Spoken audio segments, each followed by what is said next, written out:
इस श्रृंखला की पहली कड़ी में हमने जाना कि भगवान शिव ही पहले योगी हैं और मानव स्वभाव की सबसे गहरी समझ उन्हीं को है। लेकिन आदियोगी ने इस बारे में कभी कुछ नहीं लिखा।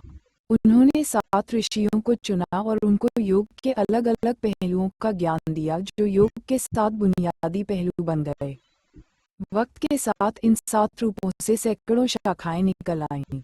योग में आए जटिलता को देखकर पतंजलि ने मात्र 200 सूत्रों में पूरे योग शास्त्र को समेट दिया। इंसान की अंदरूनी प्रणालियों के बारे में जो कुछ भी बताया जा सकता था वो सब इन सूत्रों में शामिल था। इस हफ्ते हम गुरु शिष्य परंपरा पर एक नज़र डालेंगे, जिसके द्वारा योग विज्ञान हजारों साल तक एक व्यक्ति से दूसरे तक पहुंचता रहा। भारत में हजारों साल तक गुरु शिष्य परंपरा फलती फूलती रही और आगे बढ़ती रही। हमारी संस्कृति में गुरु अपने शक्तिशाली सूक्ष्म ज्ञान को अटूट विश्वास, पूर्ण समर्पण और गहरी घनिष्ठता के माहौल में अपने शिष्यों तक पहुंचाते थे। परंपरा का मतलब होता है ऐसी प्रथा जो बिना किसी छेड़छाड़ और बाधा के चलती रहे। दूसरे शब्दों में कहें तो ये ज्ञान बांटने की अटूट श्रृंखला है। इस परंपरा के बारे में समझाते हुए गुरु कहते हैं, भारत ही एक अकेला देश है जहां ऐसी परंपरा थी।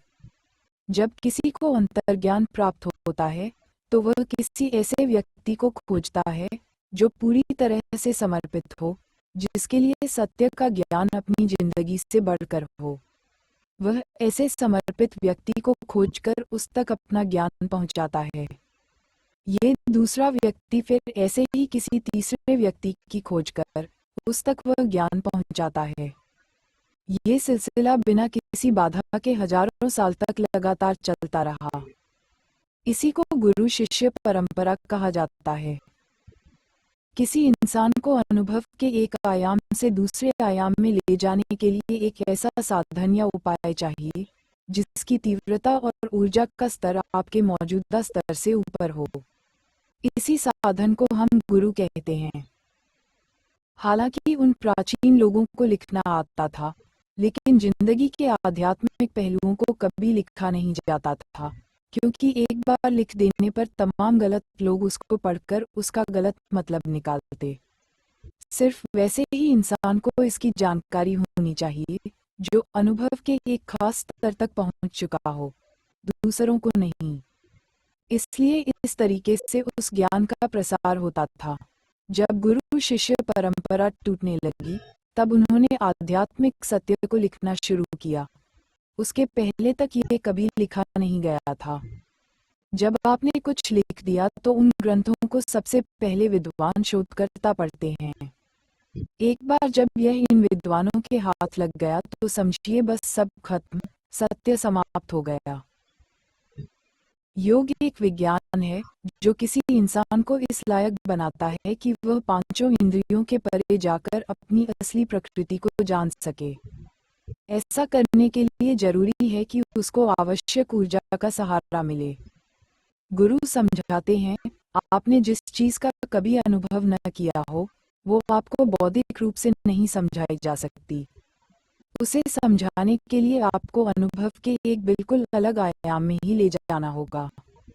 किसी इंसान को अनुभव के एक आयाम से दूसरे आयाम में ले जाने के लिए एक ऐसा साधन या उपाय चाहिए जिसकी तीव्रता और ऊर्जा का स्तर आपके मौजूदा स्तर से ऊपर हो। इसी साधन को हम गुरु कहते हैं। गुरु शिक्षक नहीं होते। गुरु और शिष्य का रिश्ता ऊर्जा पर आधारित होता है। वे आपको एक ऐसे आयाम में स्पर्श करते हैं जहां आपको कोई और छू ही नहीं सकता। एक ऐसा स्थान जहां आपके पति, आपकी पत्नी, आपका बच्चा, आपके माँ बाप, कोई भी आपको छू नहीं सकता। वे सिर्फ आपके जज्बात, आपके मन या आपके शरीर को ही छू सकते हैं। अगर आप अपनी चेतना की महत्तम ऊंचाई तक पहुंचना चाहते हैं तो आपको बहुत ज्यादा ऊर्जा की जरूरत होगी। जितनी ऊर्जा आपके पास है उसके अलावा और भी बहुत ज्यादा। गुरु और शिष्य का रिश्ता इतना पवित्र और अहम इसलिए हो गया है क्योंकि जब कभी शिष्य के विकास में कोई मुश्किल आती है तो उसको ऊर्जा के स्तर पर थोड़ा सहारा चाहिए होता है। इस सहारे के बिना उसके पास ऊंचाई तक पहुंचने के लिए जरूरी ऊर्जा नहीं होती। वही व्यक्ति जो ऊर्जा के धरातल पर आपसे अधिक ऊंचाई पर होता है, आपको ये सहारा दे पाता है, कोई और नहीं।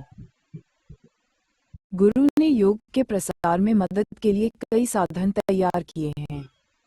पारंपरिक योग के प्रसार के शक्तिशाली स्थान के रूप में भव्य और असाधारण आदियोगी आलम को प्राण प्रतिष्ठित किया गया है। वैसे गुरु शिष्य परंपरा के संदर्भ में गुरु हमें एक और साधन के लाभ के बारे में बता रहे हैं। चूंकि गुरु शिष्य परंपरा टूट रही है, इसलिए ध्यान लिंक उस दिशा में एक शक्तिशाली साधन है। यह कोई देवता नहीं, महज एक साधन है। अगर आप वहां कुछ मिनट भी बैठने के इच्छुक हैं, तो आप पाएंगे कि इससे आप पर कुछ असर होने लगा है। और अगर यहाँ कोई ऐसा व्यक्ति बैठे जो ध्यान से बिल्कुल अनजान है, जिसको ध्यान की बिल्कुल जानकारी नहीं है, वह भी कुछ ही मिनटों में ध्यान करने लगेगा। एक बार जब वह ध्यान लिंक के दायरे में आ जाता है, तो अंदर कहीं भी बैठा हो, स्वाभाविक रूप से ध्यानमग्न हो जाता है।